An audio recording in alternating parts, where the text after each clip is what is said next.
Hello, everyone, and welcome to today's session on branding and reputation predictions for 2021.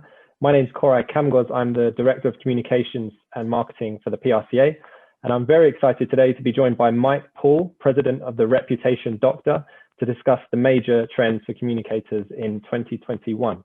As most of you will know, Mike is a top strategic public relations, reputation, corporate communications, crisis management, and litigation support PR expert known worldwide. With over 25 years experience in public relations, Mike helps build, maintain, and repair the leading reputations and brands of global and national corporations, governments, NGOs, as well as famous people and public leaders in both good times and bad. He is listed among the world's top crisis PR experts by PRWeek Magazine, called the Master of Disaster by Business Week, Mr. Fixit by Sports Illustrated, and named as one of the top 100 thought leaders in trustworthy business behavior in the US in both 2012 and 2013 by Trust Across America.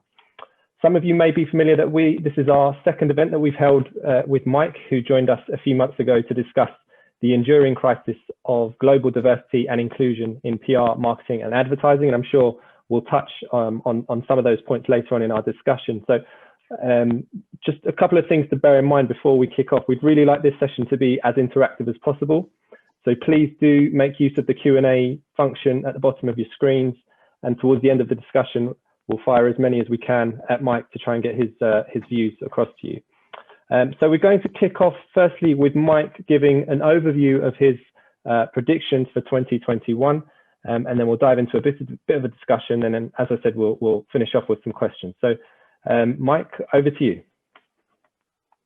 Well, thank you so much. And thanks to everyone from PRCA, especially my friends in the UK and around the world. I really appreciate you spending time with me today. And so let's kick it off. I wrote down a few things. I've got my iPhone in front of me as well. So I'll just roll down some of the predictions that I have for the coming year. So I believe that leaders are forced to accept remote and virtual workforce during and post-pandemic more than ever before. Most want to, for example, go back to normal. I don't think they really understand what that is. This is the new normal. We're going to be working remotely and virtually for the rest of our lives. People don't like to hear that. Some people enjoy hearing that, and some people are so afraid of it, they don't even want it to be the truth. Mergers will grow with organizations of all kinds to survive. Corporate offices worldwide will close in much larger numbers to drop major overhead costs. Older leaders continue to struggle with changing paradigms, and some will be forced out the door themselves. Data and analytics lead over creative work of any kind. Privacy of all kinds are gone. Privacy is dead. It's time for us to realize that, and we'll get into that a bit. We'll be wearing masks and social distancing way into 2022. For those who think that you're quickly going to get a vaccine shot and be able to rip your mask off and be around folks like the old normal, it's not going to happen. We sadly will also have many more family members and friends and colleagues die from COVID-19 over the coming year. In fact, also many people will be losing their jobs worldwide, and there will be many families that will be reeling from the loss of such jobs and finances coming into households. Racism, sadly, will continue to grow worldwide, especially among white men and women who feel that becoming a minority is something that they never thought would happen in their lifetime. And that's not just about ethics and morality and decision-making, that's about power. We could talk a bit about that. DEI issues continue to grow, resulting in more lawsuits and shareholder and stakeholder demands for matching the demographics of all organizations and people as to where they reside, operate, and serve. Increased board seat pressure at the top of many kinds. The profit pressure, for example, is now, if you thought it was bad before, and now it's immense. Lifestyle changes in work will be hitting us from all sides. We have to embrace local near home economies more than ever before. We thought we were moving away from local economies and becoming more global. That is true in some ways, but because many of us will not be in offices anymore forever, embracing your local economy where you live is going to be very important. New service offerings of many kinds will be created, and there will also be many service offerings that we are looking to today that will die on the vine. Major operations for younger leaders will seek various types of opportunities moving forward, especially those who have excellent digital, virtual, and remote skills, and including those who have not only embraced data and analytics, that have become experts in data and analytics. Transparency and accountability issues drive pressure for stronger ethics and truth in all decision-making and holding people more accountable than ever before. And of course, technology will be leading on all things in every area of our life, more than ever before in the history of mankind. That's my list. Thank you very much for that, Mike. You covered an awful lot of ground there. So I hope we can delve into as much of that as possible over the next hour. I mean, there was a lot that stood out from the list that you just shared. I think one of the things that struck me was your really strong conviction when you were talking about the fact that you believe racism will continue to grow. Could I ask you to explain a little bit more about that and perhaps some thoughts on what businesses and organizations across the world can do to play their part in minimizing that trend? Well, it's an easy answer and tough to do. The easy answer is to embrace others like family. And if you have a horrible family situation, then mirror the best practices of families that you respect and honor and you seek to be. What I mean by that is many of us, for example, have gotten to an age where we now have children. I have not seen one child around the world who doesn't have a friend that's other than their family and their own upbringing. When that happens, do we as family members embrace that child's family? Do we welcome them into our homes and to play with our children, not just at the schoolyard and not just at school, but invite them to be a part of our family structure? That's where it begins. You see, we got into this is because we looked at other people as less than. We looked at them as other for generations, taught by parents and grandparents and great-grandparents before them. And then we think that that's going to end when you leave your home and go into a work environment. It gets worse. It gets into every decision-making apparatus you can think of. Who are the people you hire? Who are the people you respect? What are the various stereotypes you have about all people? How does that affect your interaction, not just at work, but at home? So the answer, and I first heard that in the 80s when I was in high school and had a mentorship, and I was a mentee to, I was in a mentorship with an older worker. I was, in my teens still. And he said to me, until we get to the point where we love each other like family, this is going to continue. So the reason why I predict that it's going to get worse is because the power of whites, just based on sheer numbers, is decreasing, okay? So let me give you an example. New York City flipped from a minority to majority people of color city in the early 90s. Most people who even live here don't understand the impact of that. In 2010, we were at 68% people of color working and living in New York City. How many years later is that? We're going into our 11th year past that data point. We're almost 3/4, certainly by 2025, we'll be 3/4 people of color. That's apartheid South Africa kind of numbers. What does that mean? That means that whites, not only in their numbers, but ethically and from a morality and decision-making perspective, should not be controlling any organization of any kind, including votes. For there not to be a mayor that is non-white running the city since the 90s is out of touch, because you're supposed to be seeking to represent the body of which, right, and the demographics of which you operate. So if you sell a product or have a service around the world, and I still hear this today, yeah, we really don't have any operations, for example, in Africa of any kind. We have some consultants in 2 or 3 countries. I raise my hand, but isn't it a continent? How many people live there? What is the overall value of the continent of Africa? If you sell a product and you're still not there, what's the excuse? You're afraid? Is it more scary than what we considered emerging markets only 10, 20 years ago, in places that we really weren't, but we got into? China, India, Russia, Latin America. I mean, I can go on and on. Eastern Europe. It's riskier to be in Africa. No, it's not. You just don't know it. You're afraid of something you don't know.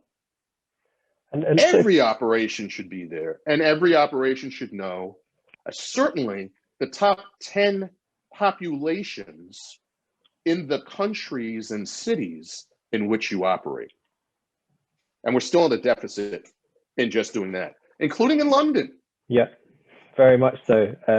I think here that problem is really evident, perhaps more so than it is anywhere else in the world.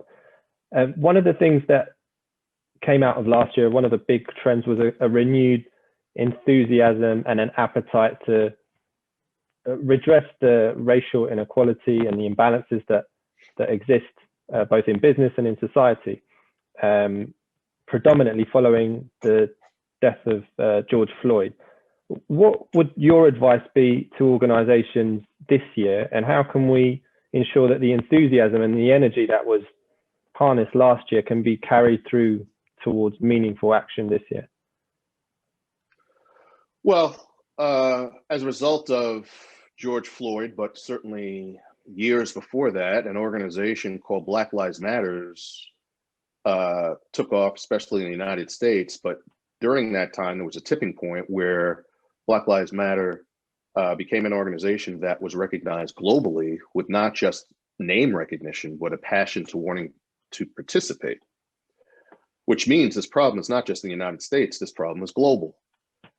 Some people are upset that as early as this past week, for example, that Black Lives Matters was nominated for a Nobel Peace Prize.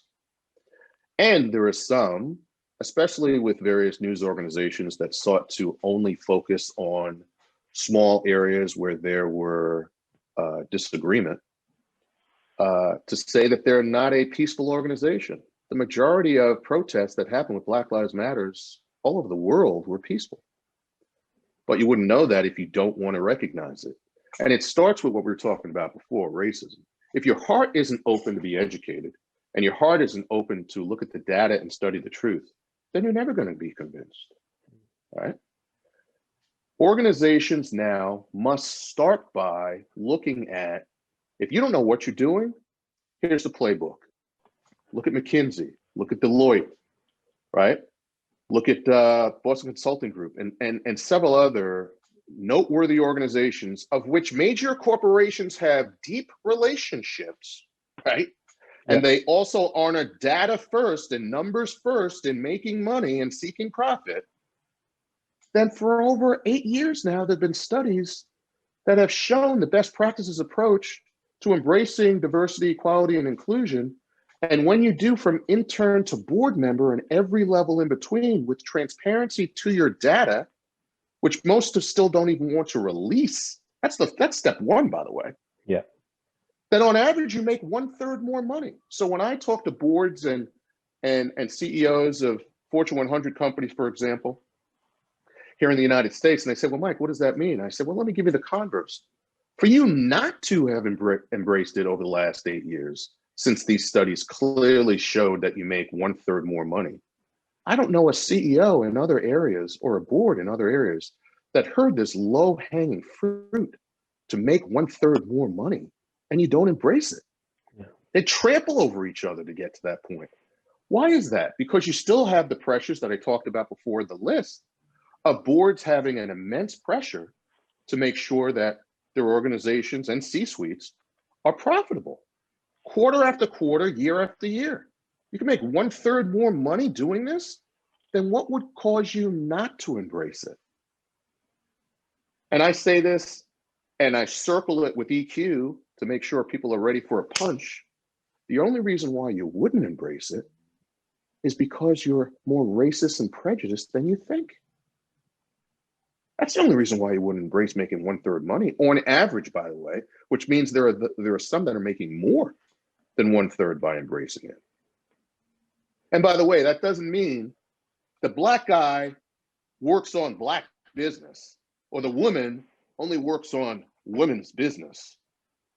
I brought this up in a board meeting 20 years ago that people are still talking about, and I was in someone's face about it, who was Italian, who was on one of our industry boards. And I said, so then I guess you only get to work in the Barilla account. He says, what are you talking about? I said, exactly. I said, you don't know what just came out of your mouth. I said, it's absurd. I said, let me give you a demographic you don't want to embrace. 51% of the population is women. How's that board looking right now? It's 2 women on this board. We're in New York City at the time. 3/4 of this city is people of color. I wanted 3 people of color on this board. It's like 40 people sitting on this board. We're out of touch. Yeah. Sorry that makes people pissed off. Kick me off the board then. I'm going to tell you the truth. You're out of touch. Grow up. Well, Mike, now that George Floyd happened, some of them are saying, I want to do more. I'm talking about very powerful people. I want to do more. I want to do more. What can I do to help?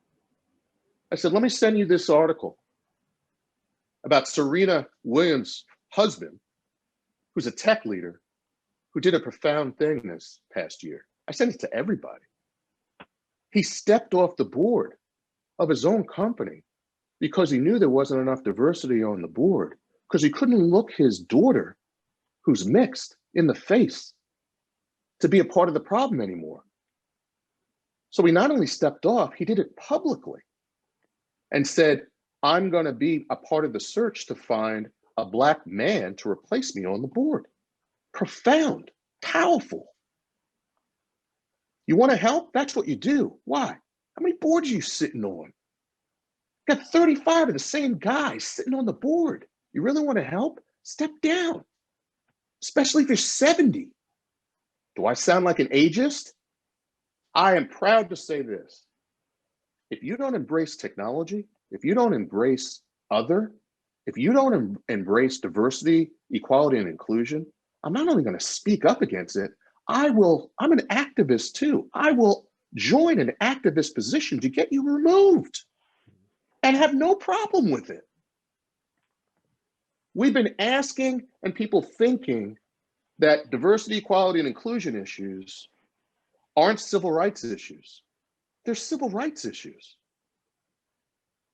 You know what else we have that no one wants to talk about? Sellouts. We have people that sit in positions who sell out their own race, who say things are fine. I've been in a meeting where I had to present a company's data that I had access to say, got 2% people of color in any leadership position anywhere in the world. Here it is. Where the hell did you get that? You know who I am? What do you mean, where did I get that? Here it is. What are you going to do about it? You're asking me to help your organization. Here's the information right here. Well, no one's supposed to see that. Really? No one's supposed to see that? What's the snapshot of the top 20 people that's on your website? And 98% of them are white men, over 60. They're not supposed to see that either? Some people even say, oh, we're going to take it down now. Oh, now you're going to hide it. That's going to work. Privacy's dead, guys. Yeah, it's a really compelling way of putting it. And I think it's certainly been the case here that, you know, the business and commercial case for diversity and inclusion has been known about for many years and has been advocated by senior professionals, but we've seen a stubborn lack of progress. And I think last year, there seems to have been more of an incentive and more of a willingness from organizations to really follow through on that change. But I think it's incumbent on all of us, particularly public relations and communications professionals, to really ensure that that is being hammered home, because that will be the expectations of our stakeholders. And you mentioned the organizations who are kind of have their feet held to the fire, and I think that will only continue to grow this year and into the future. So thank you for sharing your views on that. It's fascinating. We could quite easily spend a whole hour on that subject. So I'm keen to touch on a couple of the other predictions that you made Sure. at the start. And the other thing that struck me in your introduction was your belief that there'll be a surge in growth in what you called new near home economies. I'd be interested if you could just share a few thoughts on what you meant by that, and whether you see that as a long-term trend that's likely to stick around for the foreseeable future. So let's talk about London and New York as examples, places I travel back and forth to over my lifetime a lot. New York City is a global city. London is a global city. I used to be an economic development leader in New York City for a short period of time, working for a mayor. So I understand these pressures that they have. And they're not talking about one business. They're talking about an entire zone and an entire city, right? So with the pandemic and the lockdown, you've seen live camera feeds, for example, of Times Square. There's been even drone fly-throughs similar to some of the cities in China when this first happened in March and April, right? That hasn't really changed. Is the foot traffic there? The answer is no. We lost more than 1 million jobs in the greater New York City area just over less than a year. And people are fleeing the city because they're not getting the benefit of the costs that they have to rent or own a place, which is very expensive. So then you have to ask big questions. Again, not with a 75-year-old mind as a leader who has a lot of money to say, I'm uncomfortable. They're not even honest to say that. They say, we're coming back and we're going to be stronger than ever before. And I interject immediately and say, it's just not going to happen. Show me the data that says that. Well, we haven't been here before. Exactly. Okay. So the only thing we have to look at is the past, the recent past, which is some organizations are still making money by having people work from home. There are issues of school, there are issues of public transportation, there are other major issues. But people are being paid because some money is still being made. Are they going to be comfortable in the next year or two to take a subway the same way, to pay the same rents and mortgages, and to go back to what you believe is normal? People are fleeing now. They've got to make decisions now. If I can work remotely, I can live anywhere in the world. Where do I want to live? Is it half what I'm currently spending? Is it only 1/3 of what I'm currently spending? Those are the major issues that business owners and leaders really have to be grappling with, by the way, in partnership with government and nonprofit, or else good luck, right? I'm talking to a candidate that's running for mayor right now and saying, hey, I live in Brooklyn. Grass space just for my son to play soccer/football? It's like non-existent. And some of the artificial turf hasn't been repaired in 15 years.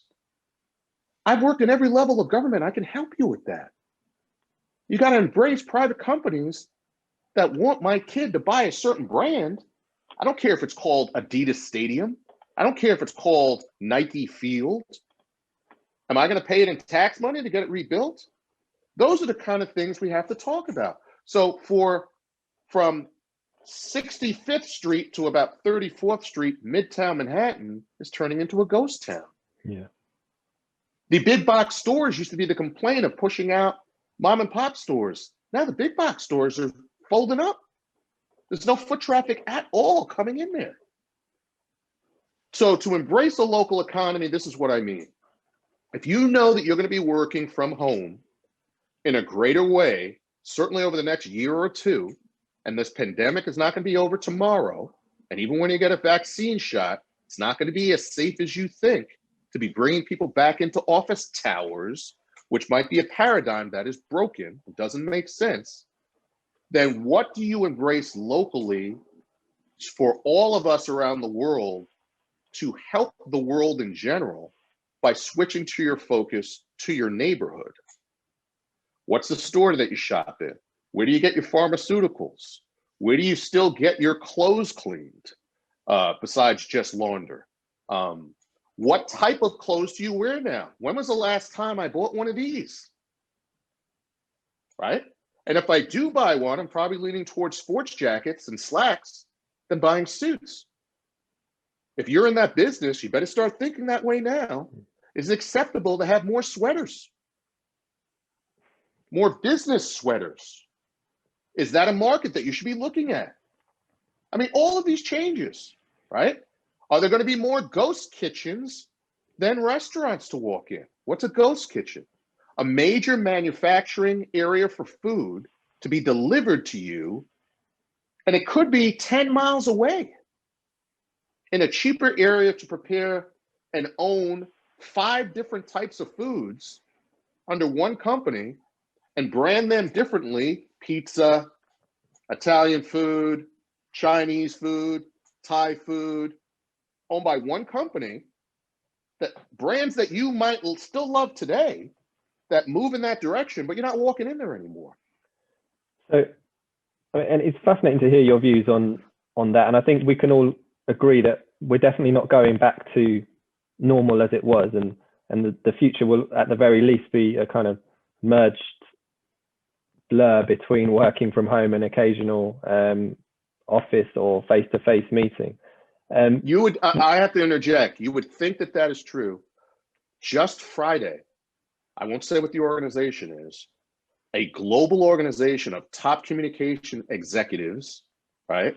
Doesn't start with a P. It's not PRCA or PRSA. It's one that's mainly corporate communication executives, okay? And I had to get off the call. It was just a waste of my time. They spent more than 40 minutes talking about going back to the new normal, and they're wrestling with their clients and their organizations and parent companies to get back into 80 offices, 65 offices around the world. I raised my hand. I said, "You guys are nuts. What are you talking about? You know what you should be worried about? You want my advice? You know what some of the smart board members and CEOs have been asking me since as early as April or May? Mike, do you know a company that can help us to get out of our corporate leases around the world? We're developing a list." And I said, you should have had that list way before today, by the way, just from a crisis perspective, because that's your biggest area of overhead, besides travel, which isn't happening right now. There are also guys in that same call that, I haven't been home in so long. Really? You want an EQ message? How much time are you spending with your kids? How much time are you spending with your grandkids? How much time are you spending with your wife? You don't want to go there, right? Because you weren't in the past. This is an opportunity to embrace life in a different way. If they're honest, they say, I'm uncomfortable doing that. I'm not good at doing that. I suck at EQ. Okay, that's a place to start then. Because most of the crises that I have solved have EQ as the biggest tool in the toolbox. It starts with, I made a mistake. I'm afraid. I don't know what I'm doing. Okay, I could start from there, because I can just look at, I don't have to get the data directly from you. There's enough out there to give me a picture. If I can go to your Twitter and you still have an egg on it and 5 people, and that's your son, your daughter, and your 2 grandkids, you're probably not on top of social media. You're probably not embracing a digital world. Or your answer is always, I got somebody that does that for me. That's not good enough. Not in 2021. The world has changed. You should be buying at least 50% of all marketing, advertising, and communications online, digitally. That's what the best practices approach is telling us now. Study the data. But Most of the solutions to everything on that list, here's the soundbite for you. Most of it's not head work, it's heart work. So if you really want the future, like 3 times more of this, and you need less of this, because the data is going to lead you. You got to be open to thinking differently and studying the data. People have changed. No, they haven't. You're not embracing the data. Your economy has changed. It's global, but at the same time, it's local, and it's more digital and remote and virtual than ever before. I used to have people laugh at me when I started virtually in 1994 with my first firm before it was sold. Mike, what's your address? You can't afford an office? Dude, it's a different paradigm. Instead of putting it into buildings, you put it into people. I could put a team together around the world to compete against you.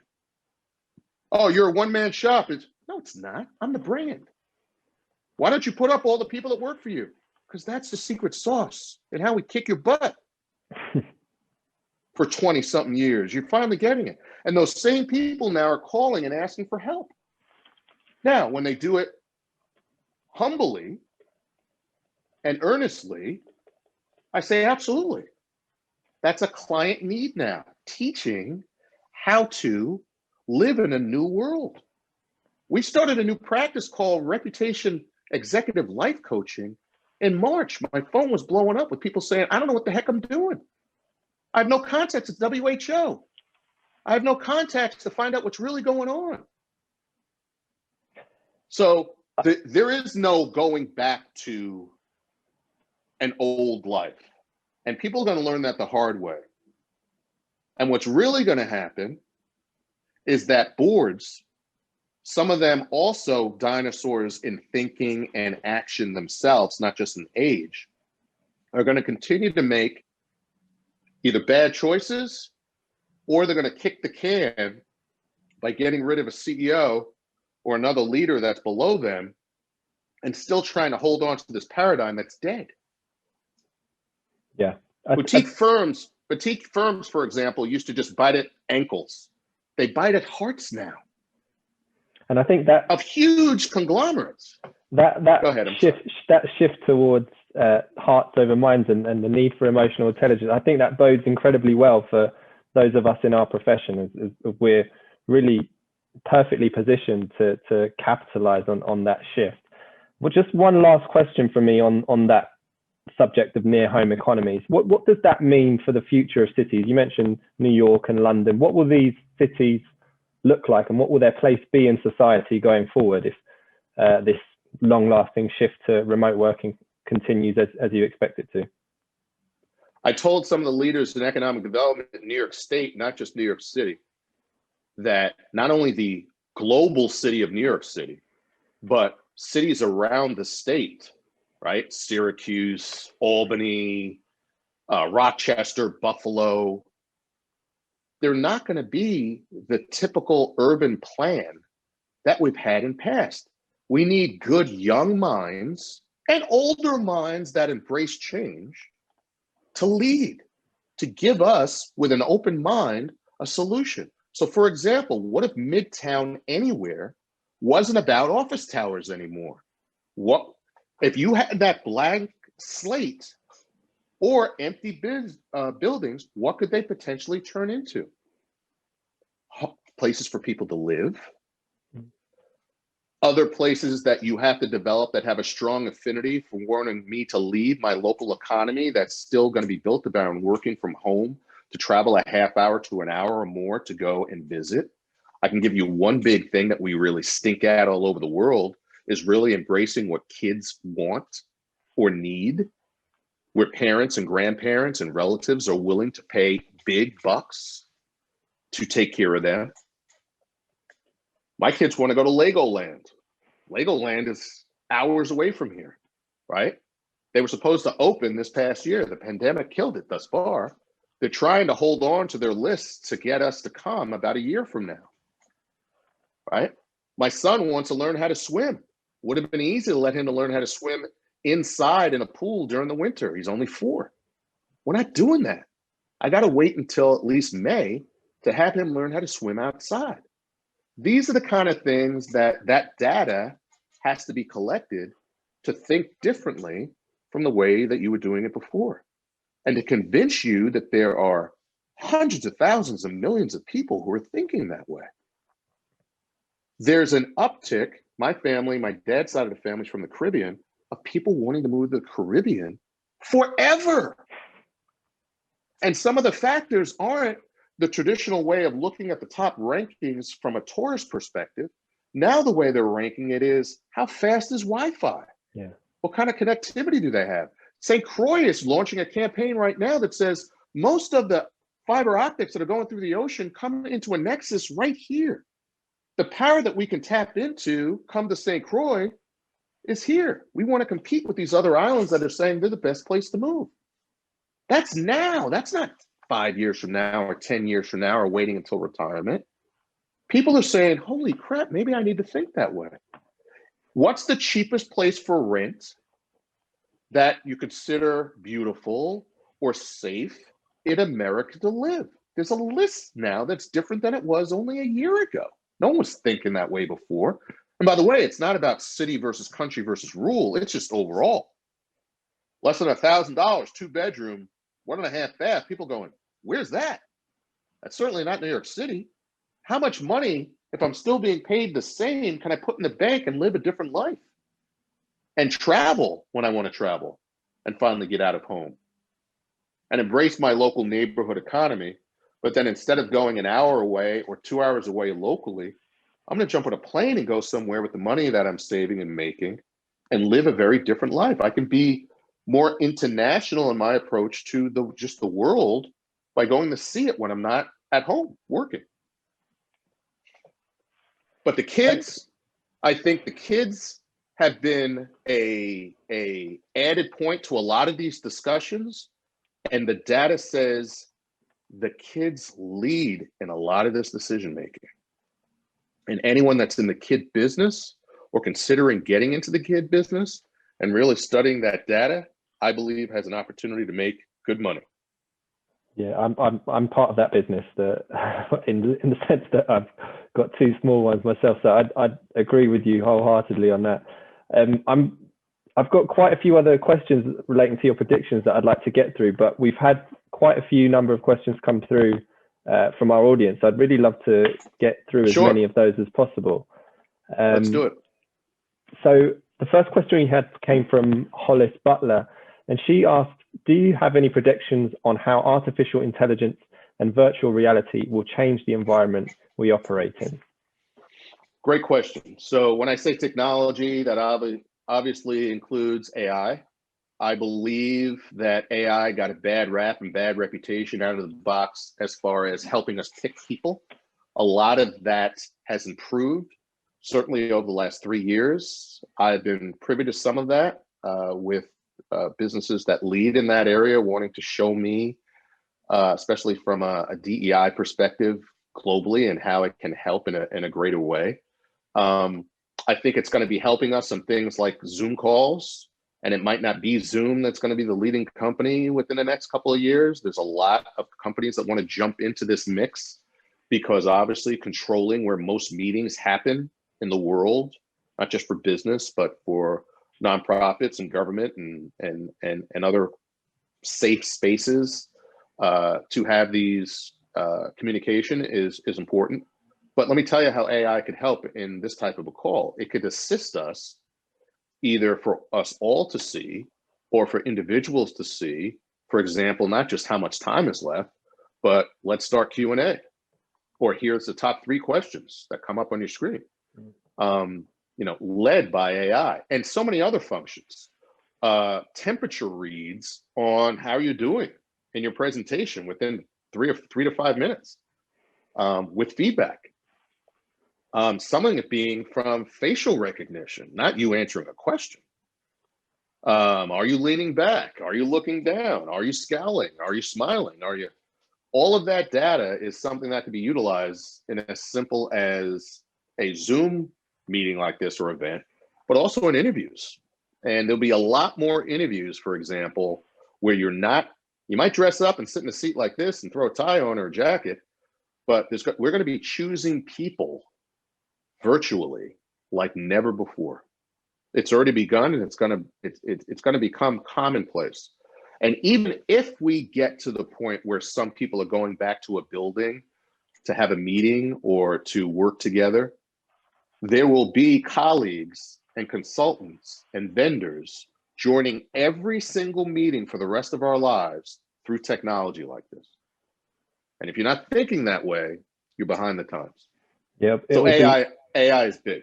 It will be fascinating to see. I remember seeing one a few months ago where Oprah was interviewing Obama, and it looked as though they were side by side by the fireplace and they were thousands of miles away. So I think it was fascinating. There's certainly a tremendous deal of potential going forward.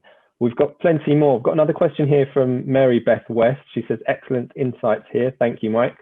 Question, what are the best pathways that Mike recommends for mid-career and senior professionals to embrace change and rewire themselves to start leading from the front on change for their clients? And she says she asks because, to Mike's valid point about too many in our industry being stuck in the old normal thinking, we need to help our industry overcome human tendency to seek normalcy, which means the old ways of doing things.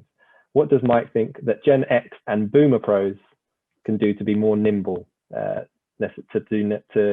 necessarily change? Great question. I think the answer is this, and I've been embracing this myself and also sharing it with clients and as a mentor to young folks as well. I was blessed to have, for example, Harold Burson as my mentor for years. He not only was much older than me, he lived a very different life than me. We couldn't be more other. But what he said to me on day one, when I had the nerve shaking to ask him if he would be my mentor, he said, I'm going to get out of this as much as you are. That's the best mentorship and sponsorship. And that's not what the current setup is. So if you want to learn more about data and analytics and technology, don't go get your interns or young people from the traditional places because somebody told you that that's the way you have to do it. Go get someone from a top school that's leading in AI, for example, or leading in science and math and data and analytics, and have them become a part of your team. You're not only going to be teaching them our business, they're going to be teaching you areas that you absolutely stink at right now that are must for your business. And the more other that you can have that person be, the greater the growth for you. So doesn't necessarily have to be a white person, doesn't necessarily have to have their first language either as English. If you truly want to embrace the world and have two huge goals established with one decision, there's the opportunity. When I'm asked now to be a mentor to someone or to be involved with a program, there are three huge things that must be involved for me to be involved with it. I said, are you picking a Black person just because I'm Black for me to be set up with? Don't do that. Mix it up.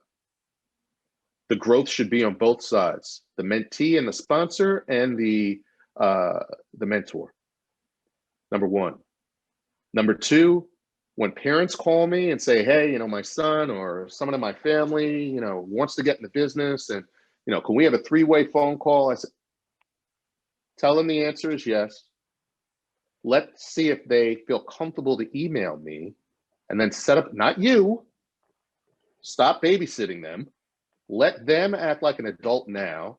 And if they can't answer the first 3 or 4 questions, I'm going to send them back to do homework. Your job was to see if I was interested. The answer is yes. Then when that person calls and I say, what do you want to do? And they go, I don't know. I go, yeah, you got to think about that. We'll continue the phone call once you have some answers to that. By the way, do some research of at least the top 5 firms, because if you haven't done that, you should expect that I'm going to ask you that question too. What are the top 5 places you've been looking at that you might want to work at? The answer is, and I don't know. When you're so used to somebody doing things for you as a child, by the way, some of those people are now CEOs of companies. Some of those people now are leaders that I'm dealing with. When I'm talking about EQ, the biggest tool in the toolbox, these are the questions I ask. How are you brought up? What are your views on this? Like, why are you asking me questions like that?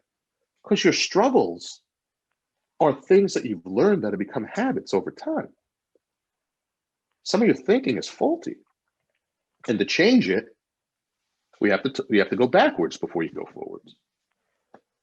And most of us are not comfortable with that. In fact, our business, another prediction, we're going to continue to have people that work for clients who do whatever they want them to do. It's not what we're supposed to be doing. You're supposed to be counseling your client and have the kind of intestinal fortitude, confidence, and ability to say to your client, thank you for your analysis, but you hired me because that's what I'm supposed to do. Ironically, that's where Reputation Doctor came from in the first place, with a client as a nickname before it became a brand name over 20-something years ago. And he sent me a thank you card as CEO after he went through hell and back and at a birthday party.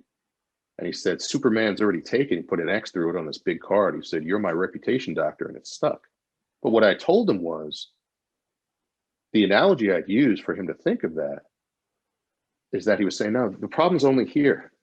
I said, okay, thank you for your opinion. He goes, no, I only want you to look there with fear, because he knew the truth. And I said, like a doctor, you're saying I have a pain in my arm. What if that pain in your arm with other factors that I have to find is causing you small heart attacks right now that you don't even know you're having? That could kill you. That's what I'm not perfect. I make mistakes. A lot of the stuff I'm talking about, I learned by making mistakes first, and now I'm applying it and helping other people. These are the things that we need to be focused on, and it starts with honesty in here first. I love that analogy. I think that's so perfect for communications professionals as well, because so often if there's a client or an organization that calls in a PR professional to fix what they see as a PR issue, but too often and more often than not, it's a business issue and an operational issue which needs addressing. So yeah, I think that's the perfect analogy. That's a really fantastic answer. Thank you for that. One of the things you mentioned in that answer was dealing with young people, and we've actually had another question that's come in anonymously, and it says, hi Mike, based on your prediction of things not going back to how they were, what is your suggestion for young PR professionals in their 20s who've lost their job during COVID to staying relevant in the industry whilst jobs are scarce? And how do we stand out and stay active when we can't network and then when agencies aren't hiring? First, I'm so sorry that happened to you. And I'll start by saying this. When the pandemic first started and I had about 20 CEOs in our business from around the world calling me just as friends to ask for advice, I had learned within the first month some of the data that was coming in already with, for example, people of color dying more and faster than white folks. And I knew that was a huge, huge problem by April. And I was telling my fellow CEOs, dude, I don't care if you got 2% people of color working for you. People's families are dying. And if you don't have a relationship with them, they're not going to trust you to tell you that. So suck it up and get on the phone and start calling some people. Your board, your C-suite, to get this data and start with, I'm here to help. How are you doing? Just ask that. Some are going to start crying. Some are going to say, I'm afraid to lose my job because I've got to support my family. You don't know, there's 6 of us living in the same house. Or I've got to take over for my dad's business now. When this comes back and I come back to work in the profession, all types of things are going on. You know what the phone calls that I were getting that were horrible from a crisis perspective, and people felt comfortable to call me? Mike, so-and-so's father died or mom died or grandma died. They don't have enough money to bury them. Can we start raising some money? And I started calling people to help people get buried, where a family needed $3,000 to $4,000 to put somebody in the ground. It's horrible. So for a young professional who lost their job during the pandemic, the first piece of analysis is, what do they say was the problem as to why they picked you? You need to get that. And you might not get that from the source that you feel is the official person within the company.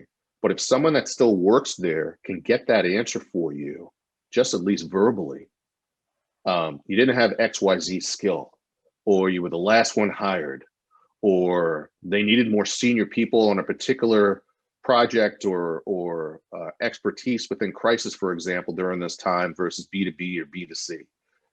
That helps you to know, at least at that time, from a data point, what was happening within the organization and why you were on the list. It also helps you to decide if they consider that that was a deficit in skill set or a deficit in work habit, to give you an opportunity of where is the growth area. I could tell you 3 that if you're in your 20s, you should absolutely lean on. You got to learn more about digital marketing overall. It's a skill set that people are looking for right now. If you feel more comfortable than your previous colleagues working remotely and working virtually, that's also something they want to hear in an interview today, and explain why with passion. I'm a better time manager. I don't spend half my day in front of the refrigerator or the TV. They might laugh at that answer, but it's going to stick with them to say, that's what we want. When it's time to be on a Zoom call, it's ready. When it's time to take notes and to pass it on to the team, you're ready. When it's time to contribute, you've done your research and you're ready. They're concerned about not only young people, but older people to have to look over their shoulder, especially those that have been in a paradigm for a greater number of years. If you only have 2 to 3 years experience, for example, now that's an asset because you're more able to switch and change than someone that might have 10 to 15 years experience, for example, of doing the same thing, especially when they look at their CV or their resume and they don't see any digital anything anywhere, not even leading with social media and platforms that people should know. So that would be my advice. Lean on the top 3 areas of growth. And part of that can also be put together by looking at what you consider the top 10 jobs for your experience and your age group of jobs that are out there that you're seeing popping up. If you see some of the jobs pre-pandemic, for example, that were out there in number drying up, and you're seeing other areas, including areas that you don't have expertise in right now, then some people can boost their opportunities by simply getting a 6-month certificate or a 3-month certificate in a particular area through an online university or an online program, even in the business, to add a skill set. Some people are getting DEI certificates. Some people are getting digital marketing certificates. And by the way, that university could be anywhere in the world now because it's online. Great advice there. Great advice. Another anonymous question asks if you could just expand a little bit on what you meant about boutiques biting at hearts. So boutiques would be a smaller firm like my size. And biting at hearts would be gaining a bigger footprint in the amount of money you're making and the size of the assignments that you're getting as well. Only, 10 years ago, some of the crisis opportunities that we've had, even since the pandemic began, in people's minds, they would say that we were too small. Today, they've learned, well, if they're working on an average 5 to 6 man team or person team at a global firm, and maybe that grows to 10 to 12 people overall, they're learning that virtual boutique firms like mine have a laundry list of people like me that were trained at the number 1, 2, 3, or 4 firm in the world, for example, which is the majority of the freelancers that I use. And when I put together a pitch book, the team came together, could be a matter of weeks before, customized specifically for that client need. And we educate clients, which is a big way in how we win, of not just who we are and what our ideas are, but what we're not and what big firms do that you might not like.